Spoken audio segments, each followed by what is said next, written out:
Tere hommikust!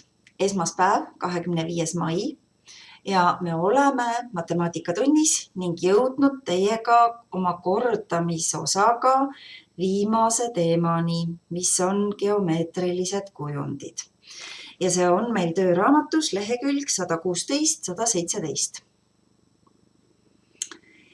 Nii, enne kui nende geomeetriliste kujundite juurde läheme, tahaksin ma meelde tuletada teile mõõtühikuid, mida me teiega eelmisel tunnil ehk siis reedel vaatasime. Et tuletame meelde, kuidas sellega lugu on. Mitu tonni kaalub elevant, mitu grammi saab papael, mitu kilogrammi kaalub haamer ja ka nael.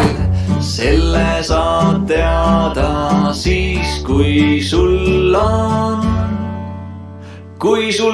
kaal, kui sul on kaal, kui sul on kaal, kui sul on kaal. Mitu meetrit pikk on luukere, mitu jalga nupuloss, mitu sentimeetrit pikk on mu aukudega suss. Selle saad teada siis, kui sul on joonlaud või mõõdulint, kui sul on joonlaud või mõõdulint.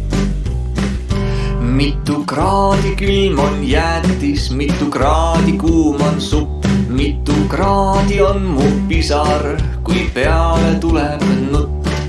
Selle saad teada siis, kui sul on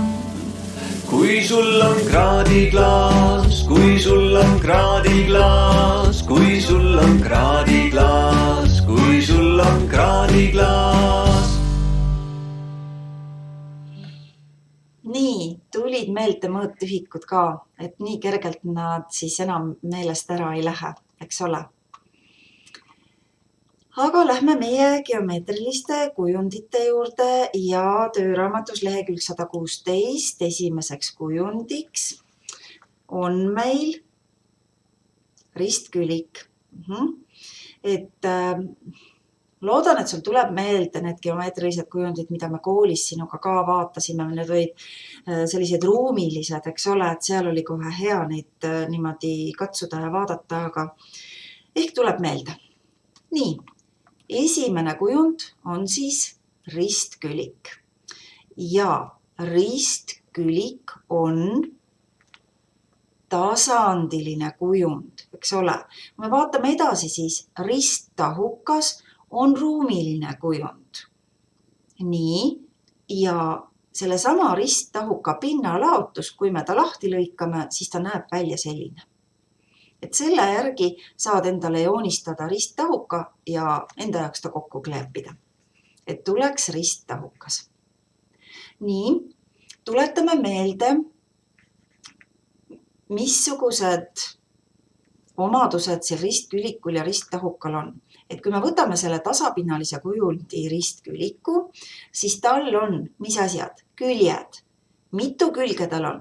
1, 2, 3 ja 4 külge.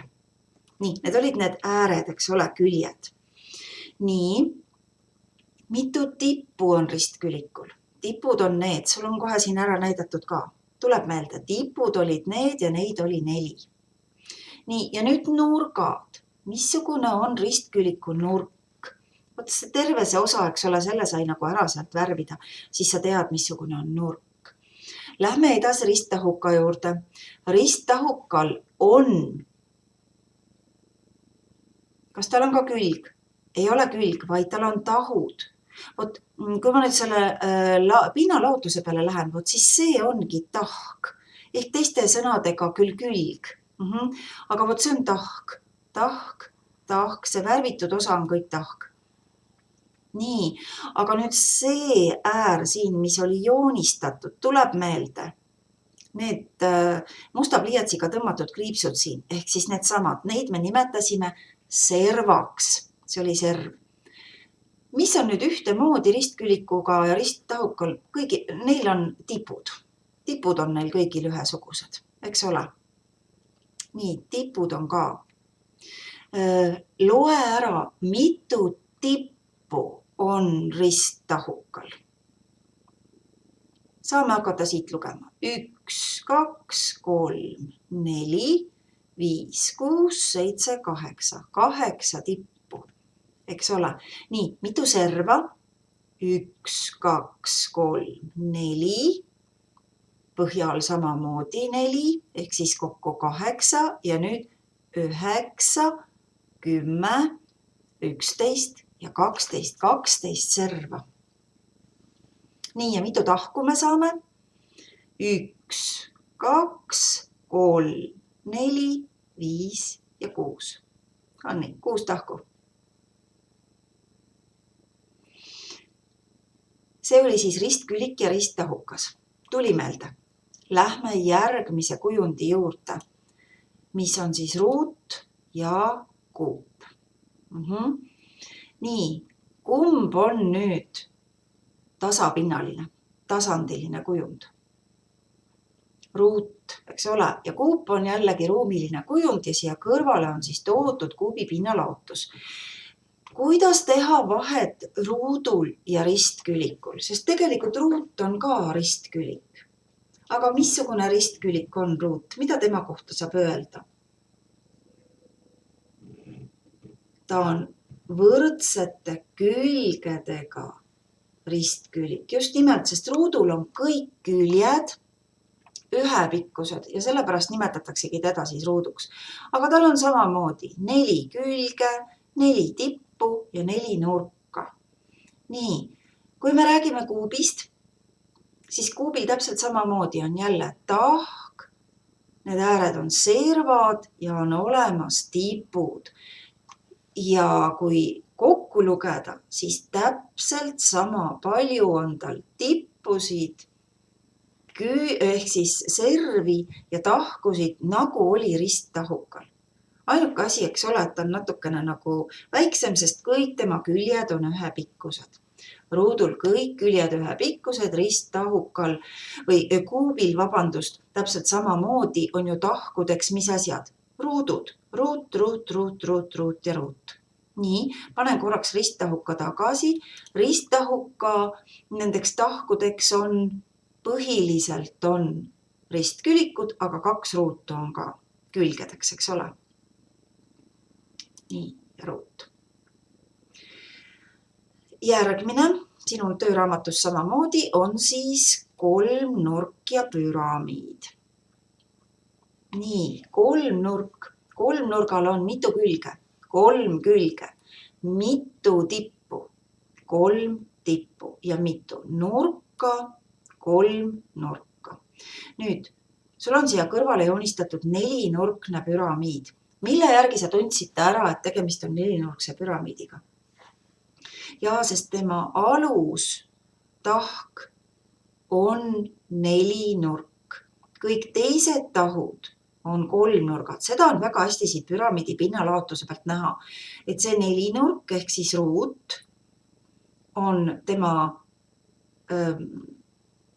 põhjatahuks, eks ole, alustahuks ja küljetahud on kõik 3-nurgad. Külgtahkudeks on 3-nurgad.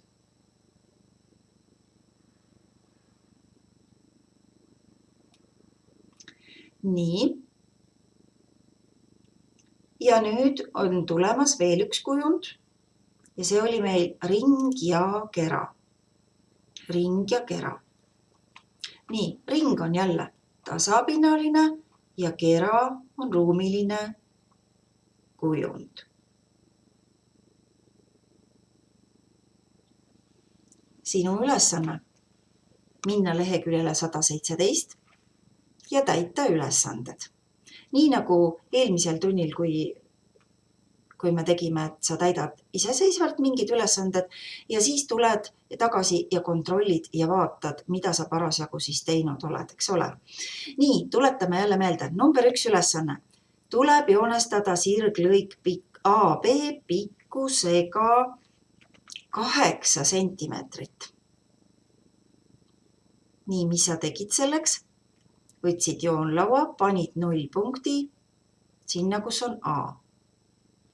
Nii, ole hea, tee ära ülesanne 1, A ja B mõlemad ülesanded ja siis tule tagasi ja kohe vaatame, kas sa oled teinud õigesti.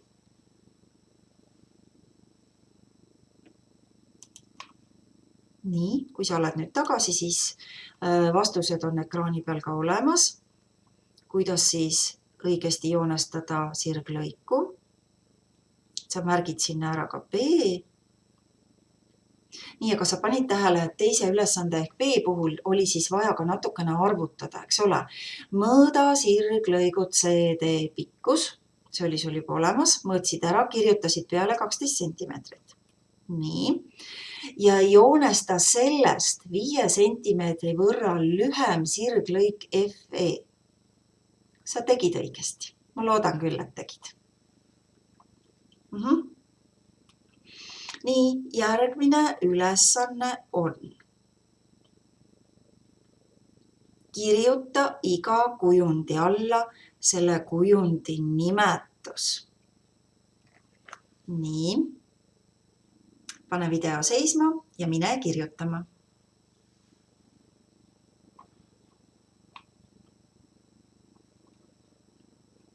Ja kui sa oled nüüd tagasi tulnud ja tahad kontrollida, siis vastused on olemas ekraani peal.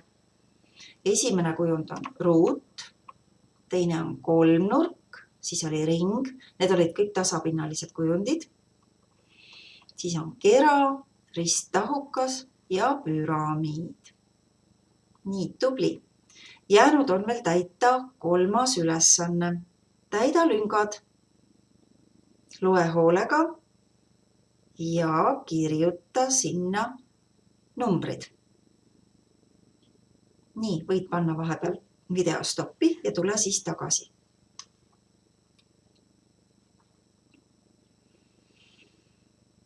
Nii, kui sa oled tagasi tulnud, siis nüüd saad kontrollida, kas sa oled õigesti märkinud kõikide nende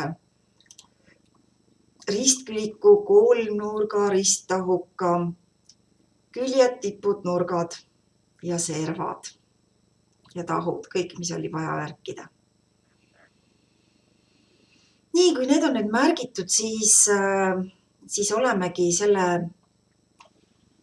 tööraamatuga ühele poole saanud. Et kui sa enda tööraamatust veel edasi vaatad, siis selle viimase lehekülje peal on ka veel meeldetuletuseks sulle kõik need mõõttühikud antud. Aga põhimõtteliselt oleme me kõigega lõpuni jõudnud. Sul on kindlasti seal kilekaante vahel mingisuguseid ülesandeid. Küll nuputamisülesandeid, küll veel mingisuguseid lahendusi, mida me ei ole jõudnud teha. Siis need ülesanded võidki nüüd tagantjärgi ükskõik millal, kas teed siis nüüd lähiajal või jätad sa need endale suveks teha, siis kui parasjagu igav on, et võid need julgelt seal ära lahendada. Ja neid siis mulle saatma ei pea. Aga sul on seal veel üks töö, kuhu on kirjutatud peale aasta lõputöö. Vot ära nüüd seda siis kohe küll praegu ära tee, eks ole. Selle me teeme sinuga homse tunniga ja vaata homset tundi ning kuula juhendit, kuidas seda täita. Et näeme homme.